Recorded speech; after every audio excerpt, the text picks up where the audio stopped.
जैनेंद्र जी, इजाजत। सबसे पहले कुछ ऐसे तथ्य आपके सामने रखना चाहता हूं, जो तथ्य इस शोर शराबे में, जो कि प्रायोजित शोर शराबा होता है, कभी टेलीविजन पे दिखता है, कभी सोशल मीडिया में दिखता है, इस प्रायोजित शोर शराबे में कुछ तथ्य दब जाते हैं और वो तथ्य बहुत महत्वपूर्ण होते हैं, उनका बाहर आना बहुत आवश्यक होता है। बहुत अरसे से हम सुन रहे हैं स्वामीनाथन कमीशन। स्वामीनाथन कमीशन की कितनी सिफारिशें थी? 201। ये बड़ा महत्वपूर्ण है ये आंकड़ा। 201 सिफारिशों में से यूपीए सरकार 175 सिफारिशें लागू कर चुकी थी, 26 बची। उन 26 में से, और ये 175 का भी मैं आपको ब्रेकअप देता हूं, 18 नवंबर 2004 को ये जो नेशनल फार्मर्स कमीशन बनी थी, उसने अक्टूबर 4, 2006 को अपनी 5वीं रिपोर्ट सबमिट की। और इन डॉक्यूमेंट्स के हिसाब से आपको बताएं, पहली मीटिंग 14 अक्टूबर 2009 को हुई, जिसमें 201 रिकमेंडेशंस, सिफारिशें लागू होने की अनुशंसा की गई। दूसरी मीटिंग जून 3, 2010 को हुई, 42 रिकमेंडेशंस तब तक लागू की जा चुकी थी, 159 रिकमेंडेशंस पेंडिंग थी। तीसरी मीटिंग जून 2012 में हुई, 152 रिकमेंडेशंस, सिफारिशें स्वामीनाथन कमीशन की तब तक लागू हो चुकी थी, 49 पेंडिंग थी। और चौथी और 5वीं मीटिंग जो हुई सितंबर 2013 और जनवरी 2014 में हुई, 25 और लागू हो गई। देखिए, पूरा ब्रेकअप दे रहा हूं, तारीखों के साथ दे रहा हूं। और ये चुनौती है भारतीय जनता पार्टी को, जो बार बार कहती है स्वामीनाथन कमीशन की रिपोर्ट्स हमने लागू नहीं की, सिफारिशें हमने लागू नहीं की। हम बता रहे हैं कितनी लागू की। मोदी सरकार आई 2014 में, 26 जो बची थी 201 में से, उसमें से 25 अभी तक हुई। जो सबसे महत्वपूर्ण थी, उसका कल माननीय मल्लिकार्जुन खड़गे साहब ने और माननीय राहुल गांधी जी ने कल घोषणा कर दी। यह तथ्य पूरा स्वामीनाथन कमीशन का है। वो आदमी जो समुद्र की बीच पर, हम और आप कई बार बीच पर जाते हैं, कभी बॉम्बे में जाते हैं, कभी केरला में जाते हैं, कभी गोवा में जाते हैं, लाल कालीन बिछवाता है अपने लिए, कहीं साहब के पांव जो हैं रेत पर न पड़ जाएं। उसने किसानों के रास्ते पे कील बिछा दी है। मैं अभी एक वीडियो मेरे साथियों को कहूंगा इसी आदमी का, आपको एक बार दिखाए। ज्यादा पुराना वीडियो नहीं है, जरा आप वीडियो चलाइए, उसके बाद प्रेस कॉन्फ्रेंस आगे जारी रखेंगे।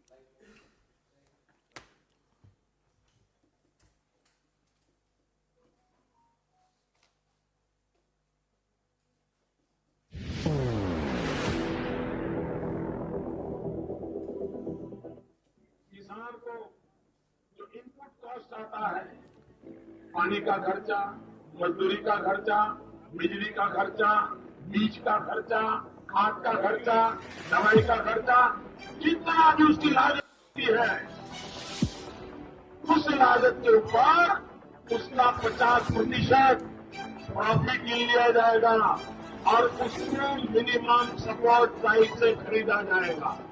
हमने कहा है कि हम सरकार में आएंगे तो किसान को जो लागत लगती है खेती करने में, उसका जो इनपुट कॉस्ट है, बीज होगा, पानी होगा, बिजली होगी, खाद होगा, दवाइयां होगी, मजदूरी होगी, जितना भी प्रकार का उसका खर्चा होता है, उस खर्चे का हिसाब लगाया जाएगा।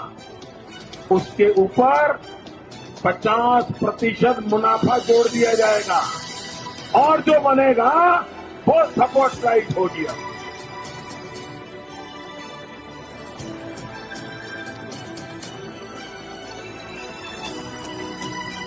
ये आपने देखा, देश के प्रधानमंत्री बनने से पहले जब मुख्यमंत्री थे, तो आप सामने देख रहे हैं कि जो कंज्यूमर अफेयर्स का वर्किंग ग्रुप था, उसकी रिपोर्ट देते हुए उन्होंने अपना एक ट्वीट किया।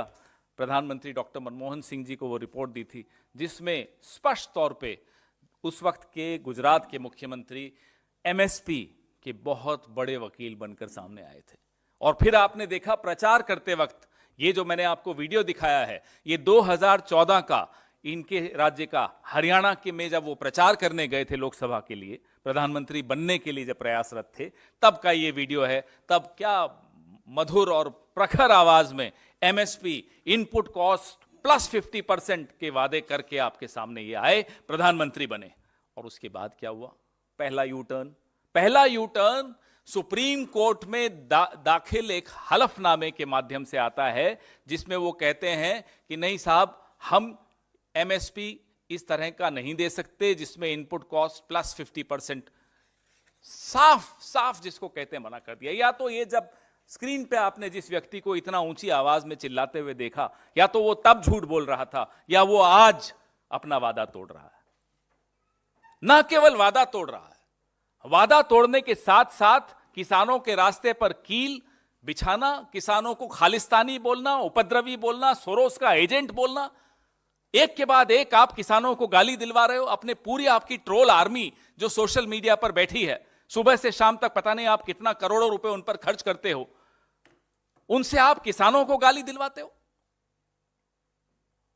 आप किस मुंह से किसानों के सामने जाओगे और किस अधिकार से और कौन से कानून के तहत आपने सड़कें बंद कर रखी हैं? सड़कें सरकार ने बंद की हैं, किसानों ने नहीं बंद की हैं। आरोप आप किसानों पर लगाते हो कि किसानों की वजह से सड़क बंद हुई है। कौन सा नियम है, कौन सा कानून है जिसमें मैं और आप आज हाईवे पे नहीं जा पा रहे हैं, या वहां से हमारे साथी यहां आ नहीं पा रहे हैं, कोई नहीं आ पा रहा है? किसने यह अधिकार दिया आपको कि आप सड़कें बंद कर दोगे, ब्लॉक कर दोगे, कंक्रीट की पूरी दीवारें खड़ी कर दोगे सड़क पर, हाईवे पर? नियम बताइए। और यही सवाल अदालत ने भी पूछा है सरकार से। ड्रोन से आप टेस्ट कर रहे हो कि आंसू गैस किसानों पर छोड़कर पहली बार टेस्ट किया जा रहा है, ड्रोन से आंसू गैस कैसे छूटती अपने ही किसानों पर। जो काम आपको कहा था कि भाई सीमाओं को सुरक्षित करिए, वहां ये सब करिए जो यहां नौटंकी कर रहे हैं आप, इस देश के भीतर कर रहे हैं, देश के अपने किसानों के साथ कर रहे हैं, देश की अपनी राजधानी में आने वाले लोगों के साथ कर रहे हैं, वहां आपका हिम्मत नहीं होती, वहां आपकी हैसियत नहीं होती कि पीएलए को घुसने से रोक सकें आप। वहां आप क्लीन चिट बांट रहे होते हो और अपने ही देश के किसानों को बदनाम कर रहे हो, मूर्ख बना रहे हो। यह मैंने आपको वीडियो जानबूझकर दिखाया। प्रधानमंत्री जवाब दें कि या तो तब झूठ बोला था तो माफी मांगे उस झूठ की, या अब वादा तोड़ रहे हैं तो फिर माफी मांगे वादा तोड़ने की, और माफी मांगे किसानों को आतंकवादी कहने पर। चलिए यह भी छोड़ देते हैं। 19 नवंबर 2021 को आप सबके सामने हाथ जोड़ते हुए पहली बार प्रधानमंत्री दिखे, माफी मांगते हुए दिखे और कहा कि साहब मैं ये तीनों काले कानून वापस लेता हूं। एक डायलॉग भी दिया था, मेरी तपस्या में कमी रह गई होगी, सुना था ना आप लोगों ने। तब कहा था कि एमएसपी की समस्या का समाधान निकालने के लिए कमेटी बनेगी, की समस्या का समाधान निकालने के लिए कमेटी बनेगी। क्या हुआ? 2 साल से ऊपर हो गए। अब आप फिर से पलट रहे हो, फिर से किसानों को धोखा दे रहे हो, उनकी आंखों में धूल झोंक रहे हो। एक तो चोरी, ऊपर से सीना चोरी। मैं आपसे चोरी करूं और फिर आप ही को गाली दूं, यह हो रहा है आज इस देश के किसानों के साथ, और यह किया जा रहा है देश के प्रधानमंत्री द्वारा, देश की सरकार द्वारा, देश की सत्तारूढ़ दल द्वारा। आहत है, पूरा देश आहत है। ये नजारे जो सुबह से शाम तक टीवी पर दिख रहे हैं, उनको देख रबर बुलेट्स चलाई जा रही हैं, आंसू गैस छोड़े जा रहे हैं। संघर्ष कितना किसानों का जो सामने दिख रहा है, उसको देखकर प्रधानमंत्री तो चलो विदेश चले जाते हैं जब भी आंदोलन होता है, फिर चले गए हैं, लेकिन उनको भी दिख तो रहा होगा। वो जो रोज सुबह उनके दोस्त या साहब जो वहां बैठे हैं, हिरेन जोशी, जो सुबह सुबह आप सबको मैसेज भेजते हैं, उन्हें तो दिख रहा होगा। वो तो बता रहे होंगे प्रधानमंत्री को कि क्या हालत है देश की राजधानी के बाहर क्या हालत है। हम प्रधानमंत्री से मांग करते हैं कि आप 2014 में जो प्रचार करते हुए भाषण के वक्त आपने झूठ बोला था, उसके लिए माफी मांगे। आप सुप्रीम कोर्ट में सरकार बनने के बाद जो आपने हलफनामा दायर करके पलट गए थे, उसके लिए माफी मांगे। आरटीआई में जब पूछा गया इनसे एमएसपी के विषय में, तब कहा था कि नहीं, मार्केट डिस्टर्ब हो जाएगा। दूसरी बार तब पलटे थे, उसके लिए माफी मांगे। किसानों को आतंकवादी बनाना, विदेशी एजेंट बताना, उसके लिए माफी मांगे। और अब हम उनसे एमएसपी की मांग नहीं कर रहे, वो मांग हम पूरी करेंगे। कल उसकी हम घोषणा कर चुके हैं, ये हमारी गारंटी है। सरकार बनते ही इस देश के 15 करोड़ किसान परिवारों को, यानी कि 62 करोड़ किसानों को हम एमएसपी दिलवाएंगे और राहत देंगे। और एमएसपी दिलवाने का मतलब ये नहीं होता है, ये जिस तरह से हम सबको दिग्भ्रमित किया जा रहा है कि अरे साहब, एमएसपी अगर आप दे देंगे तो एक्सचेकर पे लाखों करोड़ का नुकसान हो जाएगा। एमएसपी का अर्थ यह नहीं होता कि सारी उपज सरकार खरीद लेगी। एमएसपी का अर्थ होता है कि सरकार एक मिनिमम सपोर्ट प्राइस बताएगी और जितना सरकार को लेना है वो लेगी, बाकी उस प्राइस से कम मार्केट में भी नहीं बिकेगा। ये होता है एमएसपी का मतलब। लेकिन मूर्ख बनाने की कोशिश फिर से व्हाट्सएप यूनिवर्सिटी द्वारा, अरे एमएसपी दे देंगे तो लुट जाएंगे, राहुल गांधी पैसे कहां से लाएंगे, खड़गे साहब पैसे कहां से लाएंगे, कांग्रेस को समझ में नहीं आता। यह मूर्ख बनाने का प्रयास है। इसलिए मुझे आप सबसे पूरी उम्मीद है, क्योंकि आप लोग काबिल रिपोर्टर्स हैं, आप होमवर्क किए बगैर न दिखाएंगे कुछ टीवी पर, न लिखेंगे कुछ अखबारों में, तो एमएसपी के बारे में जो दुष्प्रचार किया जा रहा है उसको जरूर आप बेनकाब कीजिए। आपके सवाल। किसानों का 12 सवाल है जो मांग कर रहे हैं। आपने एमएसपी के बाद आपकी सरकार बनेगी तो जमीन हटा दिया जाएगा, लेकिन उनका कहना है कि ये पानी में छूट होनी चाहिए। आदिवासियों के जो जमीन हटते जा रहे हैं उस पर स्वामीनाथन की रिपोर्ट को लागू करना चाहिए। कुल मिला के 12 सवाल हैं। क्या लगता है वो जायज है? क्या किसानों का ये हक नहीं है कि अपनी रोजमर्रा की जीवन से जुड़े हुए सवालों को उठाएं? वो जल का हो, वो जंगल का हो, वो जमीन का हो, वो बिजली का हो, वो एमएसपी का हो। आप जब वोट लेने जाते हो इनके साथ, तो कितनी ऊंची ऊंची ढींग हाँकते हो। आपने देखा अभी, आप कहें तो एक बार और सुना दूं। वैसे तो उनकी आवाज सुनने को पसंद नहीं आती मुझे, लेकिन फिर भी आप कहेंगे तो सुना दूंगा। तो उस वक्त तो आपको ये सब बड़े बातें बड़ी अच्छी लगती थी। आज जब किसान आपको याद दिला रहा है कि साहब जब आप वोट मांगने आए थे तो आपने ये सब बातें कही थी, उस पर चर्चा कीजिए। बताइए मुझे, कितनी बार प्रधानमंत्री इन किसान नेताओं से मिले पिछले 10 साल में? मुझे बताइए आप। कभी अर्जुन मुंडा जी को आगे कर दिया जाता है, कभी पीयूष गोयल जी को आगे कर दिया जाता है, कभी और कौन से तीसरे मंत्री हैं, धर्मेंद्र प्रधान या कोई, उनको आगे कर दिया जाता है। प्रधानमंत्री क्यों नहीं मिलते? क्यों नहीं हिम्मत दिखाते? क्या नाम है आजकल उनकी घर की सड़क का? लोक नीति, क्या कुछ ऐसा ही नाम है, लोक कल्याण मार्ग। क्या लोक कल्याण मार्ग पे किसानों की आवाजाही बंद है? उनको अलाउड नहीं है क्या? क्या उस प्रधानमंत्री के घर में किसान नहीं आ सकते क्या? क्यों उनके जूतों में मिट्टी लगी हुई है? नफरत है प्रधानमंत्री को उस मिट्टी से? बताइए। बुलाएं ना किसानों को, ये जो 12 सवाल हैं उस पर चर्चा करें, हिम्मत दिखाएं। हमारे वक्त आंदोलन होते थे, हमारे तमाम नेता आंदोलनकारियों से वहां जाकर मिलते थे। मैं आपको कई उदाहरण यहां बैठकर बता सकता हूं। वो निर्भया का आंदोलन हुआ हो, वो अन्ना हजारे का आंदोलन हुआ हो। अन्ना हजारे के आंदोलन में विलासराव देशमुख जी खुद रामलीला मैदान जाकर मिलकर आते थे। डॉक्टर मनमोहन सिंह अपने स्तर पे, प्रणब मुखर्जी साहब अपने स्तर पे सबको बुला बुला के मिलते थे। निर्भया के आंदोलन में शीला दीक्षित जी खुद जाकर वहां जंतर मंतर पे गईं, भारी विरोध हो रहा था फिर भी गईं। तो ये होता है नेता। ये अभिनेता बनकर बैठे हैं प्रधानमंत्री और सोचते हैं कपड़े बदल बदल के, अलग अलग ढंग से भाव दिखा दिखा के, भाव भंगिमाएं दिखा दिखा के, भाषण दे दे के नेता बन जाते हैं। नेता बहुत बनने में बहुत टाइम लगता है, अभी तक नहीं बन पाए हैं। 10 साल से प्रधानमंत्री और नेता नहीं बन पाए।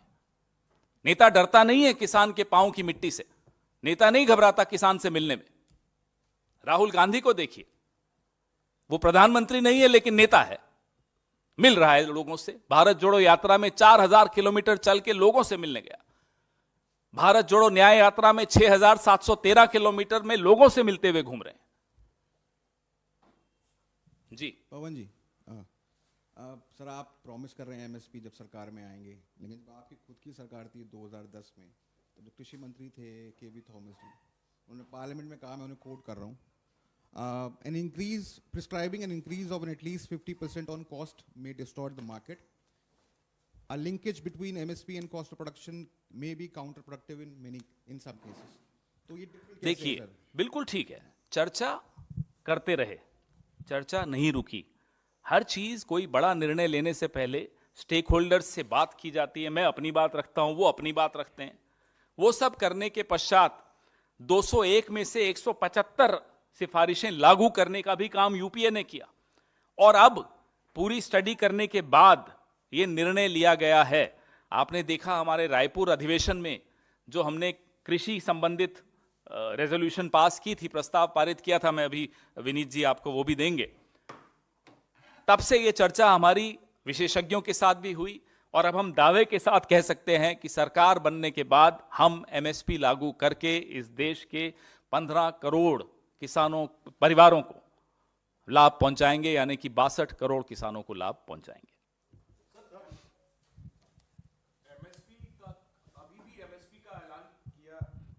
एमएसपी का ऐलान किया जाता है, लेकिन देश भर के किसानों को उसका लाभ नहीं मिलता है। तो एमएसपी का कानून बन जाने से क्या फर्क पड़ जाएगा, सवाल एक। और दूसरा ये कि ऐसा क्यों है, आपको ऐसा क्या लगता है, ऐसा क्यों है कि सिर्फ देश के एक ही प्रदेश के एक ही वर्ग के किसान सड़क पर पहले भी ये आए थे आप और एक गलत बार बोल फिर रहे आए हैं। थे? तमिलनाडु का किसान, कल मैंने खुद आप लोगों में से ही किसी के चैनल में तमिलनाडु के किसानों को भी सुना, तेलंगाना के किसानों को भी सुनते हैं। पूरे देश के किसानों का समर्थन इस आंदोलन को है, और एमएसपी का कानून पारित होने से कम यह सुनिश्चित हो जाएगा कि किसान को उसकी फसल का दाम मिलेगा, उसका शोषण नहीं होगा। सर, एक वीडियो आ रहा है जिसमें राहुल गांधी एक पीड़ित किसान से बातचीत कर रहे हैं। जी उसके देख, आखिरी भाग में जब राहुल गांधी कहते हैं कि बेस्ट ऑफ लक, लगे रहिए, आप देश के लिए काम कर रहे हैं, तो बीजेपी का कहना है कि जब वो पत्थर मारते हैं तो राहुल गांधी उनको उकसा रहे हैं। ये इसमें उकसाने की क्या बात? ये देखिए, यही है, आप देश के किसानों को जब तक वो आपको वोट देते हैं तब तक तो अपना मानते हो, जब वो आपको पलट के याद दिलाते हैं साहब आपने ये वादा किया था पूरा कीजिए, तो वो दुश्मन हो जाते हैं। अरे साहब वो तो आतंकवादी हो गए। भाई नरेंद्र मोदी जी, आपकी आदत नहीं है आंदोलनों को झेलने की, आपकी आदत तो सवालों को झेलने तक की नहीं है, तो आंदोलन तो बहुत बड़ी बात है। आदत डालना शुरू करिए, अब वैसे खत्म कर दीजिए, अब तो 10 साल पूरे हो गए, जा ही रहे हैं आप। जब रिटायर हो जाएंगे तब सीख लीजिएगा कि क्या होता है आंदोलन को झेलना। पत्थर अगर किसी ने उठाया है तो क्यों उठाया है, आप उसको घर बुला के बात करते क्यों पत्थर उठाता, और पत्थर उठाने के हम पक्षधर नहीं हैं। हम अहिंसक आंदोलन के साथ खड़े हैं और मजबूती से खड़े हैं। अब ये हम पर सोरोस का आरोप लगाएं, खालिस्तानी का आरोप लगाएं, जो इनकी हिम्मत है, जो इनकी औकात है, उतना आरोप लगा दें, हम डरने वाले नहीं हैं, क्योंकि हम अपने देश के किसान के साथ खड़े हैं।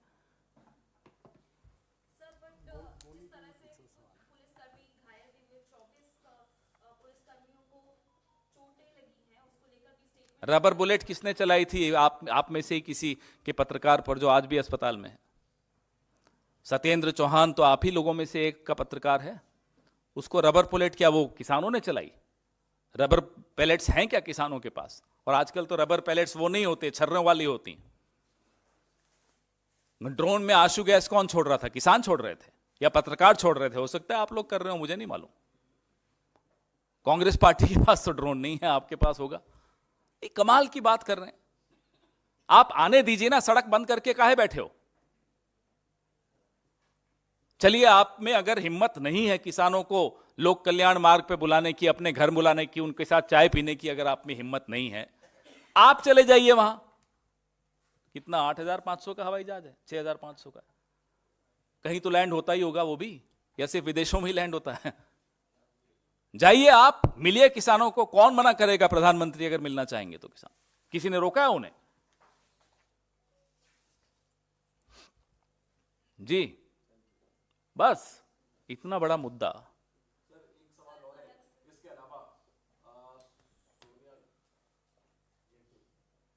राज्यसभा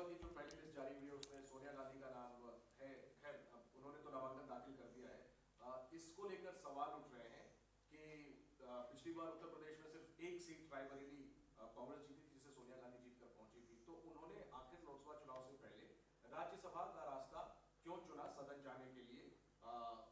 भाई देखिए, सोनिया गांधी लोकसभा चुनाव से अलग अलग राज्य, हमारे कई राज्यों से प्रस्ताव पारित होकर दिल्ली आया, भेजा गया खड़गे साहब को कि सोनिया जी को हमारे यहाँ से राज्यसभा में मनोनीत किया जाए। अब हर राज्य में तो सोनिया जी को नहीं भेजा जा सकता था, लेकिन मांग कई राज्यों से आई।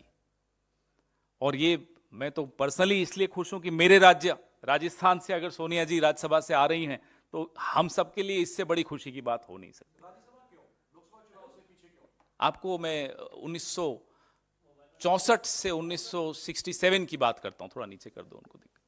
1964 से 1967 में इंदिरा जी राज्यसभा में की सदस्य थी, जब वो आईएनबी मिनिस्टर बनी थी। तो ये तो कमाल का सवाल है। तब तो किसी ने नहीं बोला कि भाई आप राज्यसभा में क्यों, लोकसभा में क्यों। उसके बाद वो लोकसभा में आई। तो ये कोई इसमें मुझे नहीं लगता कुछ ज्यादा पढ़ने की आवश्यकता है। लगातार कई चुनाव वो जीती हैं, कोई चुनाव हारी नहीं, लगातार जीतती चली गई। और अब हम सबके लिए बहुत गर्व का विषय है कि वो मेरे राज्य से राज्यसभा में आई। बीजेपी का क्या मतलब है भाई? नहीं, उनका काम क्या है उसमें? उनकी पार्टी है, हमारी पार्टी भी वो चलाएंगे। बेचारे नड्डा जी का तो कुछ पता ही नहीं चलता। आपके चैनल पे देखते हैं, अरे मुझे एक्सटेंशन मिल गई, फिर देखते हैं ब्रेकिंग न्यूज, फिर चेक करते हैं अमित शाह से, शाह साहब वाकई हुआ क्या? तो वो हमारी पार्टी चलाने क्यों आ रहे हैं? उनको कहिए अपनी पार्टी चलाएं। प्रधानमंत्री ने लोकसभा में कहा था कि यहाँ बहुत बड़े नेता ऐसे हैं जो लोग अब लड़ने की हिम्मत छोड़ चुके हैं और अब वो राज्यसभा जाने की तैयारी कर रहे हैं। तब सोनिया गांधी पर कैसा था वो? ये प्रधानमंत्री करते रहे, उनका काम दिन भर यही है, तंज कसने का। सरकार चलानी आती नहीं है, नेता बन नहीं पाए हैं। इसी तरह की परेश रावल से ट्रेनिंग ले लेकर बोलते रहते हैं पार्लियामेंट में भी और बाहर भी। तो बोलने दो। अब बेचारे खर्चा भी किया होगा परेश रावल को, शायद टिकट भी दी थी उसके बाद। तो जो व्यक्ति सुबह से शाम तक कितना अच्छा अभिनेता बनना है उसकी एक्टिंग कर रहा हो, उसकी रिहर्सल कर रहा हो, उसको करने दो जो कर रहा है। उसको क्यों आप गंभीरता से लेते हो?